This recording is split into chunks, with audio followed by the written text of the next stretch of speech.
Hey there. So today we're going to be diving into mastering a stereo mix.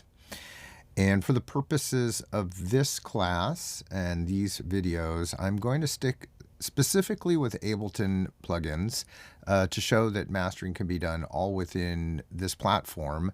I have done many mastering sessions myself where I'll work within the Pro Tools platform using various different third-party plugins that create potentially more high-end mastering experience. However, for the purposes of this demonstration, I'm going to show you an effects rack that I've built in Ableton, specifically designed for mastering. And in particular, we're mastering the Rain Cry mix, Gavin Hardkiss remix of Rain Cry here. So let's talk about just the fundamentals of this process first. We're going to go through the mastering chain, looking at each of the pieces of it, and then in the subsequent videos, we'll actually dissect each of the elements and how they're set up. So here we've got a stereo master. One thing you should note right out the gate is that there's plenty of bounce. In other words, what do I mean by bounce? There's dynamics in this track. It's not one big fat saturated track. This is a nice mix that shows me there's a dynamic build at the intro here. You can see that beginning right here in the track. So if I were to play it from the beginning without any master bus processing, I'm going to turn off the entire mastering chain right now first.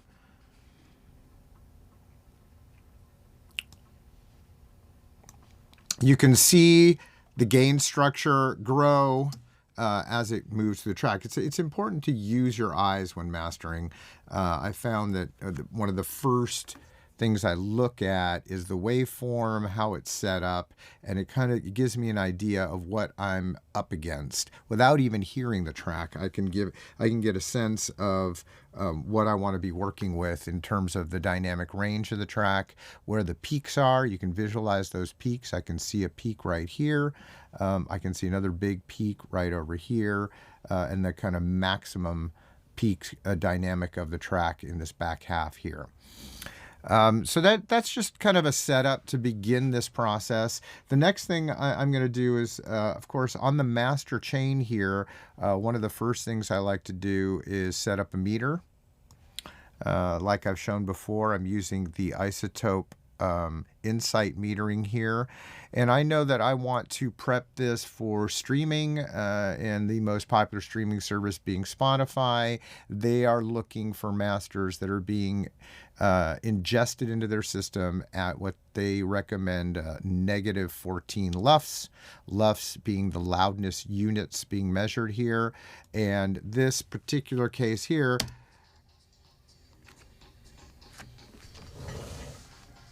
if I play this track here right now, you can see that I'm just a few dB below that.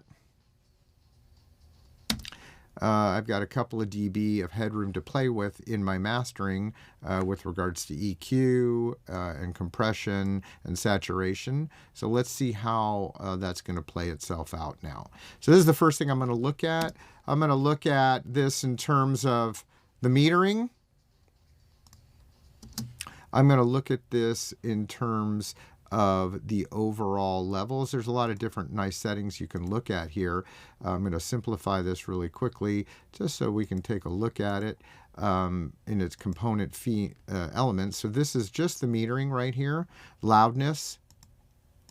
Those are my loudness settings, which are super important to have up because that gives me a sense of where my peaks are and where my average loudness units are falling. And then I've got my metering here that shows me the metering throughout the track. But then I've also got a nice meter here that I like to take a look at. Here's the sound field that gives me a sense of the stereo imaging and what's happening here. So for example, if I go to my master here, I can go to the utility. If I throw it out of phase, let's take a look at what happens.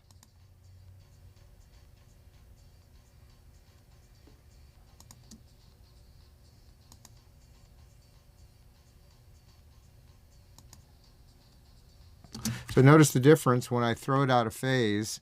It takes everything out of the middle, it makes it feel like it's all coming way back around my head. And you can see that demonstrated by the sound field metering here. Let's take a look at that again. There it is, in phase. There it is, out of phase. Then if I mono that, you'll notice immediately all the bass disappearing.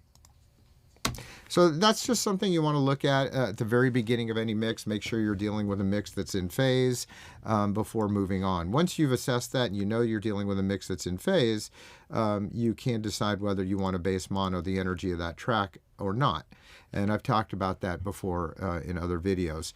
So we're going to keep an eye on our metering here as we go into the mastering process. And that is important, obviously, because we don't want to create a mix that's going to exceed to that neg 14 LUFS by too much, or it's going to have negative ramifications with the streaming service algorithms that will ingest it into their system and then potentially cause undue distortion in your master. So let's take a look at the chain I've set up here. First thing I do is I throw, I'm going to bring in the whole chain here, and we're going to have a utility on the front end that allows me to add a little extra width to the stereo imaging and allows me to bass mono the track below 120 Hertz. After that, I'm going to throw in an EQ8. The EQ8, the first one that I'm throwing in here is a mid-side EQ. We've talked about this before. This enables me to treat the stereo elements separate from the mono center here. And you can see the different curves. So this is the side EQ, which is represented by the orange curve, versus the mono EQ. Mono EQ focuses more on the low end. Side EQs is going to focus more on the top end. And we'll get into the specifics of that after I've walked through this chain. Next up, I've got a regular stereo EQ, which is basically acting as a reinforcement to my mid-side. So once I've established the difference between my mono center channel and my sides, I can give the overall, I can create an overall curve that's pleasing to my ears. Remember, mastering is very subjective, but it's also designed to make sure that this translates well across all systems. So very important, if you are mastering, that you're not just doing it in your headphones, and that you do have the opportunity to hear it on multiple systems to make sure it is translating. For example, in this room here, I've got 3 different sets of speakers, plus my headphones, so I can A/B across multiple systems without even getting out of my room. It's a distinct advantage if you're going to be doing your own mastering, and especially if you're doing it in the box like this, to have a couple of different sets of speakers to play this across. Now, once I've done my EQ, I might choose to saturate that mix a little bit. So I've got a saturator in here, something that's going to give it a little tonal excitement and maybe just a little bit of distortion, but hopefully in a pleasing way. And that's what this particular saturator is designed to do. I've got an additional saturator here that's more like a limiter. Remember the difference between a limiter and compressor. The limiter is going to act as a brick wall, making sure that the signal doesn't surpass a very specific level, whereas the compressor is going to allow you to poke through, but then it's going to push it down based on the ratio that you've set it to, so a certain amount of dBs to every dB that pokes through that ratio. So different subtle different things here that change the way the dynamic range of the track is responding. Now, with this track in particular, I've already run it through a master bus compressor. So I'm not looking to compress it again. I'm really just looking to tonally shape the structure and then apply some squash to it so it sounds good on all systems, kind of even, and also so it sounds fat and juicy when it hits the dance floor. Because in the particular case here, this is obviously a dance track. It's an electronic dance track. So I've got a couple of other pieces here at the end of the chain that I'm going to add as well. I've got a mastering limiter here. Designed to really make it loud, as the setting says. So it's going to give it a nice squash at a 10-to-1 ratio. So you notice the ratio setting here. ratio of 10 to 1, that's a limiting setting, versus 4 to 1 or 2 to 1, which are compression settings here. And then last but not least in this chain, I've got a reverb.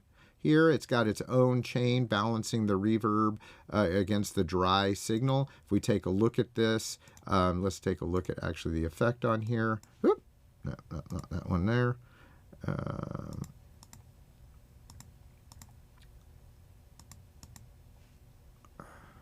Oh, I was hiding it. I don't want to hide it. Oh, shoot. There it is. That was silly. Anyway, here's my reverb, and I'm using a Convolution Reverb Pro here. And it's important to note when you're affecting an entire mix with reverb, you're really looking for just a nice ambience to put the whole mix in. You don't want it to swirl and be all swishy and lost in a cave here. So this is really just adding some top-end air, and I'll talk about these settings in the coming video. So that's the full chain right there. And now let's move on, and I'll actually start to break it apart with the settings for each one of these in the subsequent videos.